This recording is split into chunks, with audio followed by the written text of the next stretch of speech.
Hi, everyone. It's me, Tim. Today, I want to talk about career longevity. I've had several questions from people, and not just on the channel. People have asked me this before. How did you last so long in the game industry? And some of these questions have come from people who tried it, who've been in the industry and made it 2 years, 5 years, 10 years, and then tapped out. And I said it once and I say it again, making games is hard. People think it's fun and you know, a silly, industry, and oh, there's a lot harder jobs than that. True, but it's still a hard job. I think there's a number of ways I can answer this question. Maybe any one of them's right, but taken all together, I think it's why I stayed in the business so long. The first one is probably just stubbornness. I'm stubborn.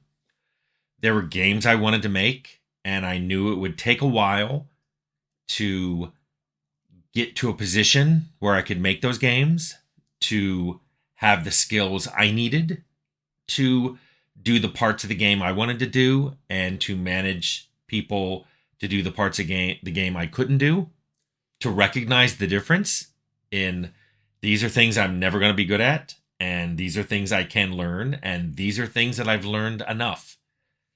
Just that kind of self knowledge took a long time. Another reason would be I never learned anything else. I started doing this when I was 16. And yeah, I went to college and I even went to grad school, but I've never done anything else. In fact, I've never been paid for anything but making games and doing programming. That alone basically means that I didn't really have a choice because I've never done a retail job. I've never worked, you know, any kind of office job. And I know some people are going, well, that you're so lucky. But yeah, and I realized there's some entitlement there and I got lucky and fortunate, but it also means that I'm not qualified to do anything else. I don't know how to do those other jobs. I would have to be trained in the most basic of ways to do them. I think another reason I've gone so long, games very much are and were and remain in the future very much a passion of mine. I think about them a lot. I play them a lot. I mean, I've talked several times about all the notebooks I've got that are just filled with game ideas, and I've been doing that for years, and I continue to do it, even though I know there's very little chance I'll ever make those. Not because I won't have the opportunity, but because I'm just tired and kind of over the whole process that it takes to make a game. It's really become an involved thing, um, cross disciplinary, massive amounts of pre production and scheduling. And I'll talk about that in a minute about the drama. But one thing to keep in mind is I learned how to program as an engineering discipline. I literally went to engineering school for computer science, where we were taught as engineers, no different than an electrical engineer or chemical engineer. We were told we had to be very careful in what we were doing. It had to be well done. We were making a product ultimately that would go out into the world, whether it was a widget or a dam or a piece of software. I used to have to take classes. I did that both as an undergraduate and as a graduate student. You had to take humanities classes where you were taught horror stories of engineering gone wrong.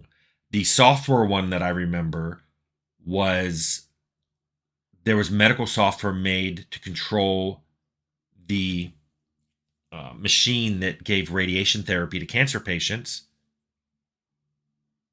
And it was done back when UIs were very primitive. There were fields on the screen and people would enter in the data, and then boom, the machine would start up. And there was a woman in the machine waiting for treatment, and the user of the software saw he had made a mistake in the previous field and used the arrow keys to move the cursor up there and change a number. Yes, the number changed up there, but the software didn't understand the arrow keys. So it just ignored them, and that number was actually being entered into a different field.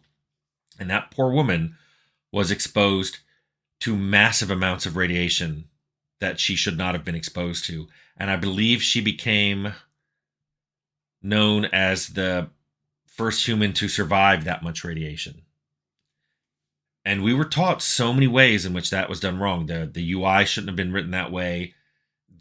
All the fields should have been validated after they were entered, and things that were out of range should have been brought up to the user. And the machine itself shouldn't have even been able to put out that much radiation. There should have been a physical blocker that would prevent there was a radioactive element and something would slide out of the way so it could radiate the patient. It should have not been allowed to slide over that far. There were so many software and hardware mistakes in that product, and we had to learn about it in detail. So I remember when I wanted to leave grad school and go into games, I remember thinking, I love making games, but I also thought, at least no one's going to die if there's a bug. And that's a fair way of looking at it. I think I underestimated for years how much drama there is in making games. And as teams get bigger, I think this drama gets more intense. There are lots of different people and how they like to work. Some are extroverted, some are introverted. They won't tell you that. You have to figure it out. Or they will tell you that, but usually they have an ulterior motive, like, I'm going to tell them I'm introverted so they won't talk to me. Because there are different kinds of employees. There are ones that need to be steered, and others that are complete fire and forget. You tell them what you want done, tell them how many days they got, and then you come back and check it. I've worked with both. Often the employees themselves didn't know what type they were. You have to learn that. This is a lot of effort. This is a lot of stuff you have to think about that you're not taught in school. Scheduling is one thing. I was never taught. But there's always, here are things that have to be done in this amount of time, to this quality level. Here are the feature list. Here's your budget. Often these things are demands. I know there are people who are listening who listened to the Crunch video and went, nope, it's all manager's fault. You should have just said no. I don't know how you will ever make a product where you didn't promise at least a certain set of features. And sometimes you're working on those features. It takes longer to get them right. It takes longer to make them fun. It takes longer to make them bug-free. It takes longer to make them optimized. I don't know how to estimate all these. If you do, you're a miracle worker. I've never met anyone who could. So another way, but I always underestimated this. So I always went in to every new project optimistic and really like, this time I'm going to get that schedule right. I still remember, I've said I don't have to interact with customers, but that's not really the case. People like to say things on forums all the time, and I used to be all over the internet and on forums. And I remember after Fallout shipped, there was a problem that we could not reproduce. Some people couldn't install the game fully or play the game off the CD, and we couldn't figure out why. In fact, people would send in their discs and they worked fine for us. So, I mean, how are we supposed to debug that? There was one guy, I'll tell you his name. I don't think he's online anymore. His name is Bun Boy. He lived down in San Diego, and he wanted one of us to drive down and personally install the game for him, as if that was a service we provided for $50. We told him no, and we asked him questions. We finally figured out internally that there were some brands of CD-ROM drives. Remember, Acer and Laser were two of them that weren't well made in the sense that the way they read data on the outside of a CD and near the inside, near the spindle, those rates were different and they could misread data. We asked Bunboy, do you have this brand? And he didn't respond. He just wanted us to do it. So I finally said, okay, you can just copy all the files by hand. If you think our installer's got bad software, just install the files by hand. Just copy them over. It's the instructions we give for doing a large install. Just copy the DAT files over by hand, copy the executable over, change its name, you're done. And he couldn't do that. He said, I have a bad CD. And I then mail in your CD and get a replacement. And he did, and it didn't work. And he said, you guys are making bad CDs. And I'm like, nope, I bet you it's your CD-ROM drive. Here's proof. Go install it at a friend's house. And if it works, we were right. 2 days went by without him complaining. Then he starts asking questions on our forums like, hey, when you get to Junktown. So you would think that would kind of discourage me, but all it did was make me not want to go on forums. There's a lot of people out there that are just needlessly negative, needlessly argumentative, and I've just had enough of that. But it was still fun to make a game, and I didn't let all that get to me in the sense of I just love the day-to-day of making a game.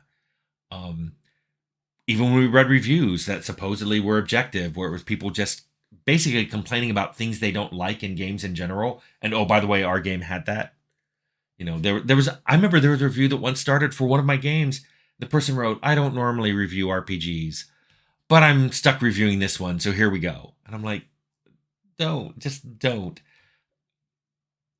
So here, I'll sum up. How did I last so long in the industry? I'm stubborn. I don't know how to do anything else. I'm passionate about games.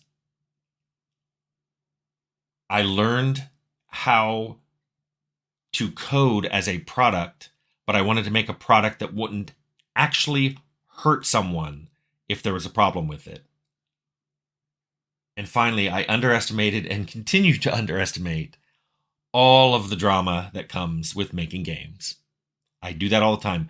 One of my friends says I'm the eternal optimist and I never learn. And each new game, I'm like, this time people are going to work harder and I'm going to get all the estimates right and nothing will go wrong. And yeah. So I think that's why I stayed in games as long as I did and why I still like making them. And you can probably all sum it up as I don't know any better, but I think those are the reasons.